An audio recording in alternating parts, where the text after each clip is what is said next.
There is something infinitely healing in the repeated refrains of nature. The assurance that dawn comes after night and spring after winter. This is the season of exquisite redemption, a slam bang return to joy after a season of cold second thoughts. जब फूलों पर बहार आ जाती है, खेतों में सरसों का सोना चमकने लगता है, जौ और गेहूं की बालियां खिलने लगते हैं, आमों के पेड़ों पर बौर आ जाते हैं और हर तरफ तितलियां मंडराने लगते हैं, तब वसंत पंचमी का त्योहार आता है। वसंत ऋतु का स्वागत करने के लिए माघ महीने के 5वां दिन वसंत पंचमी मनाया जाता है। इसे ऋषि पंचमी भी कहते हैं।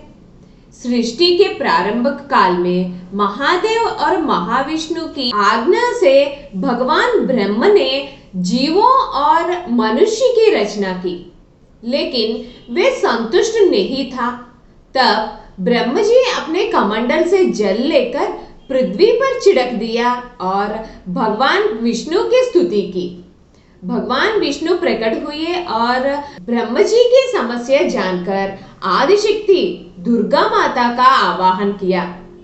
भगवती दुर्गा प्रकट हुए और ब्रह्म जी की समस्या जानते ही उनके शरीर से श्वेत रंग का एक भारी तेज उत्पन्न हुआ, जो एक दिव्य नारी के रूप में बदल गया। ये स्वरूप एक चतुर्भुजी सुंदर स्त्री का था, जिनके एक हाथ में वीणा, दूसरे हाथ में वर मुद्रा, बाकी दोनों हाथों में पुस्तक और माला थी। उनके वीणा नाद से संसार के जीव जंतुओं को वाणी प्राप्त हो गई। जलधारा में कोलाहल व्याप्त हुई और पवन चलने से सरसराहट होने लगी। तब सभी देवताओं ने शब्द और रस का संचार करने वाली इस देवी को सरस्वती कहा। भगवती दुर्गा ने जैसे महालक्ष्मी भगवान विष्णु के और पार्वती महादेव की शक्तियां है, वैसे सरस्वती ब्रह्म जी के शक्ति है कहकर अंतर्धान हो गई।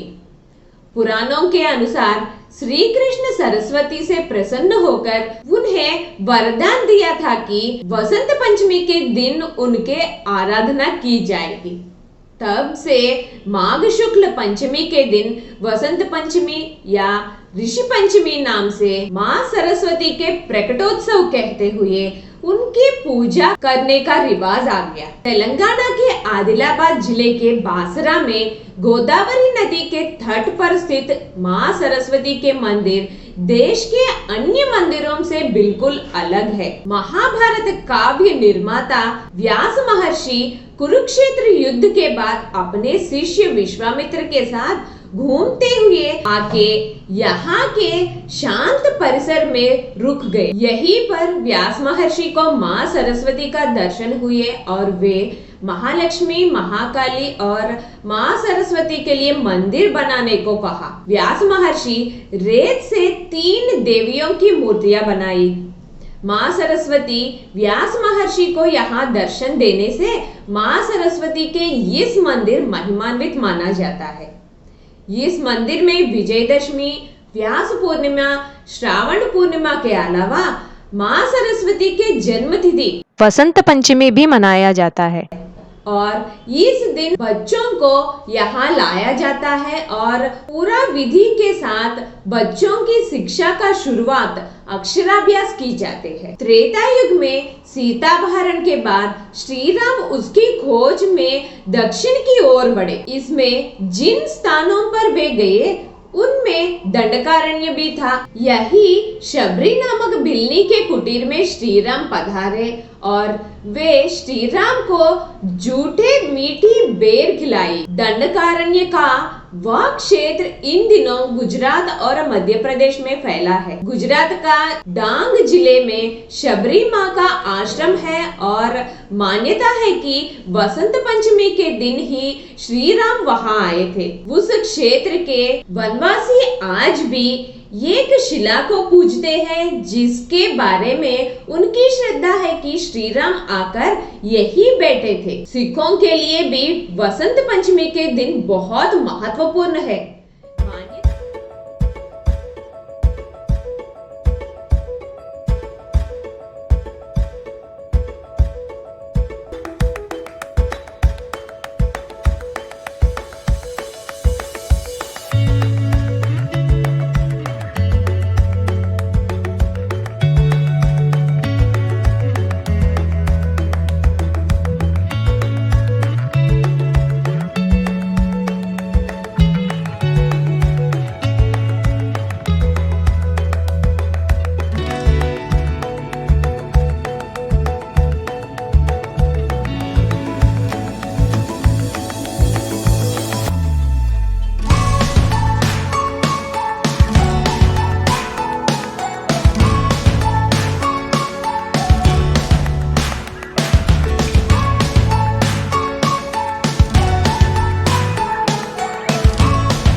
पंचमी जैसा वसंत पंचमी मनाते हैं वैसा माघ शुक्ल सप्तमी रथ सप्तमी मनाते हैं। पुराण के अनुसार श्री कृष्ण के पुत्र सांब को अपने शारीरिक बल पर बहुत अभिमान हो गया था। एक बार दूर्वास ऋषि श्री कृष्ण से मिलने आए। वे बहुत अधिक दिनों तक तप करने के कारण उनका शरीर दुर्बल हो गया था। सांब उनकी दुर्बलता को देखकर जोर जोर से हंसकर अपमान कर दिया। तब दूर्वास ऋषि क्रोधित हो गए और सांब को कुष्ठ होने का श्राप दे दिया। सांब की ये स्थिति देखकर श्री कृष्ण ने उसे भगवान सूर्य की उपासना करने को कहा। पिता की आज्ञा मानकर सांब ने ओडिशा के कोणार्क में सूर्य मंदिर बनवाकर वहां भगवान सूर्य की आराधना करना प्रारंभ किया, जिसके फलस्वरूप कुछ ही समय पश्चात उसे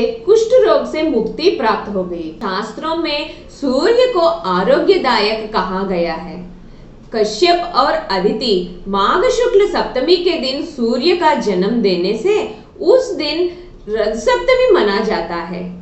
रथ सप्तमी के पूजा से शरीर की हड्डियों की कमजोरी रोगों से मुक्ति मिलती है और भगवान सूर्य की ओर अपना मुख करके सूर्य स्तुति करने से चर्म रोग जैसे गंभीर रोग भी नष्ट हो जाते हैं। माना जाता है कि भगवान सूर्य ने इसी दिन से सारे जगत को अपने प्रकाश से प्रकाशमय किया था, इसलिए इस सप्तमी को सूर्य जयंती के रूप में मनाया जाते हैं। इसी दिन से सूर्य के सातों घोड़े उनके रथ को वाहन करना प्रारंभ हुआ, इसलिए इसको रथ सप्तमी कहते हैं। सूर्य के उत्तरायण होने पर प्रकृति के असीम ऊर्जा को प्राप्त करने के लिए बने इस तमाम विधान को आरोग्य सप्तमी भी कहते हैं। भगवान सूर्य के दो प्रसिद्ध मंदिरों में आंध्र प्रदेश के श्रीकाकुलम जिले के अरसविल्ली सूर्य मंदिर प्राचीन है। स्थल पुराण के अनुसार